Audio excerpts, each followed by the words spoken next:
So lately, I've been looking into and researching more about who I am as part of the human family. I mean, I already knew who I was in terms of an eternal spirit, but I've come here and I'm invested in the so called African American experience. There is a lot, a lot to look into about that. And I'm kind of thinking now that many of us, it seems, were a part of the original Hebrews and Israelites who, for whatever reason, climate changes or perhaps some kind of dispute, were moved out of what was known as Judah land, which the cartographers apparently have just colluded on and decided they were going to just erase that part of Africa known as Judah land. And they then migrated into Spain, and the Inquisition called many of their lives into what could have been, the end of it, the end of their lives. And they were given a choice: either become Christian and Catholic, or you'll die. You'll suffer, at our hands for that. And so some of them did hold on to their Hebrew faith, and they were killed, and the others moved on to Portugal, where they were allowed to act as street traders. We would call them vendors today. And all, of course, were black.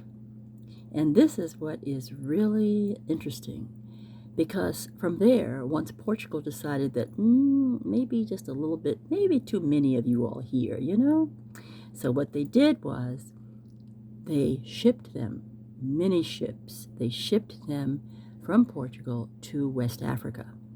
Once in West Africa, at different points, they were picked up and moved on with indigenous Africans who were not part of the royal Africans that had come as Hebrews and Israelites, but they, in conjunction with the Portuguese traders, sent probably most of our ancestors to the Americas, the Caribbean, and to North America.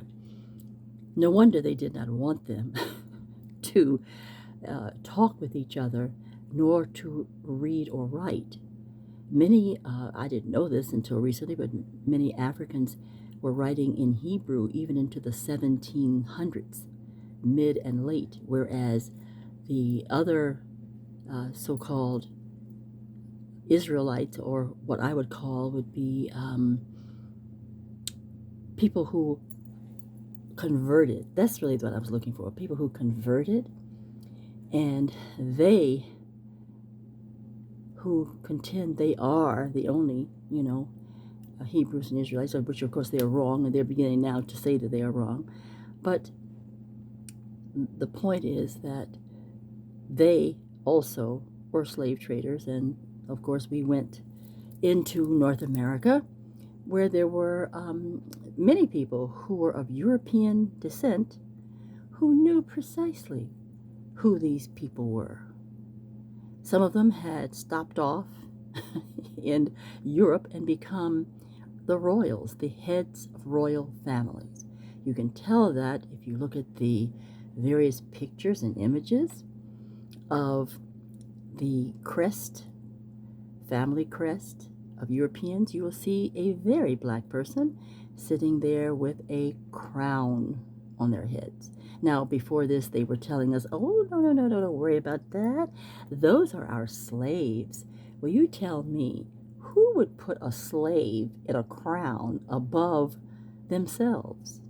Would you do that? I don't think so. So they already knew who we were.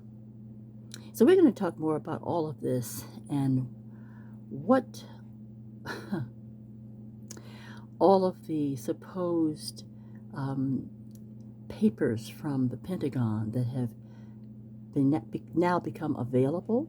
We're going to find out, what does that have to do, all of these UFO papers that are being sent out into the public, drip by drip by drip. We're going to find out who and why and what in the world does that have to do with us, especially African Americans in America. Okay, talk with you again in just a minute.